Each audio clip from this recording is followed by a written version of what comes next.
நான் advice sir. இப்போ என்னன்னு பார்த்தீங்கன்னா, பெங்களூர்ல ஒரு மால்ல நம்ம இப்போ இது அடிக்கொருக்கா நடக்குது. ரொம்ப என்னன்னு பார்த்தீங்கன்னா, பசங்க அந்த புள்ளிங்கோஸ் இருக்காங்கல்ல, நம்ம தமிழ் வாசல சொன்னா நம்ம தமிழ்நாட்டில் புள்ளிங்கோஸ் இருப்பாங்கல்ல, லவ் பண்றேன்னு சொல்லி டார்ச்சர் பண்ணுவாங்க பொண்ணுங்களை. ஸ்கூலுக்கு போன பொண்ணு, காலேஜ் போற பொண்ணு, +2 பொண்ணு, இந்த மாதிரி என்னதான் கல்யாணம் பண்ணிக்கணும், என்கிட்ட பேசி வேற யார்ட்டும் பேசக்கூடாது டார்ச்சர் பண்றதுனால பொண்ணுங்க லவ் பண்ண முடியாதுன்னு டைரக்டா சொன்னாலும் திருப்பி திருப்பி போய் வம்பிழுத்து டார்ச்சர் பண்ணி பல பொண்ணுங்களை சூசைடுக்கு நிலைமைக்கு தெளிவுறாங்க.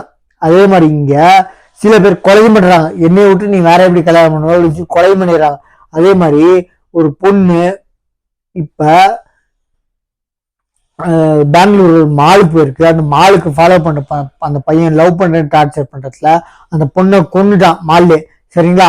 இது பாருங்க, எக்காரத்தை கொண்டு இந்த மாதிரி லவ் பண்ணுங்க வேணான்னு சொல்ல, லவ் பண்ணவே பண்ணான்னு சொல்ல, டைரக்டா போய் இந்த பொண்ணு சொல்லுங்க, பிடிக்கலையா தயவுசெய்து சொல்றேன், நேர்மையா விளையிருங்க. அந்த பொண்ணாச்சும் கொஞ்சம் நிம்மதியா இருக்கும், நீங்களும் நிம்மதியா இருப்பாங்க. கொலை பண்றது பெரிய விஷயங்க.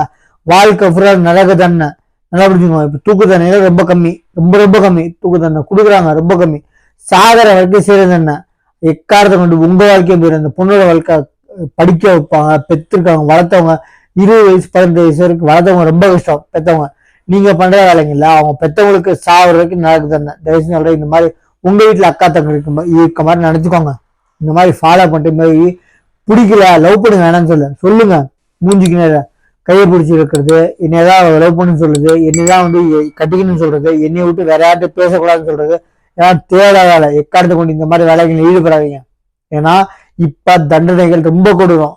தூக்கு தண்டனை கொடுத்தா ஒரு நிமிஷத்துல இறந்துருவாங்க. ஆனா தூக்கு தண்டனை இப்ப கொடுக்கறது இல்ல. தமிழ்நாடு ரொம்ப ரொம்ப போயிட்டாங்க, முன்னாடி மேல போயிட்டாங்க. தூக்கு தண்டனை கொடுத்தா செத்தவங்க ஒரே நிமிஷத்துல ஜாலியா பேர சாவறதுக்கு அப்படின்னு சொல்லிட்டு இப்ப சாகர வரைக்கும் சிறை தண்டனை, கடுங்காவல் சிறை தண்டனை அப்படின்னு இருக்காங்க. அப்பதான் ரொம்ப கஷ்டம். நீங்க அவ்வளவு ஈஸியா நினைச்சுக்காதீங்க. சரிங்களா? உங்க ஃப்ரெண்ட்ஸ் யாராச்சும் லவ் பண்ணி டார்ச்சர் பண்ற மாதிரி இருந்தாங்கன்னா, புள்ளிங்கோஸ் எல்லாருக்கும் இல்ல, இந்த மாதிரி புள்ளிங்கோஸ் யாராவது இருந்தாங்கன்னா சொல்லுங்க. சரிங்களா? இந்த மாதிரி பண்ணாத. சட்டங்கள் கடுமையாச்சு, தண்டனைகள் ரொம்ப ரொம்ப கடுமையாச்சு. சரிங்களா? நம்ம சேனல் சப்ஸ்கிரைப் பண்ணுங்க. தேங்க்யூ.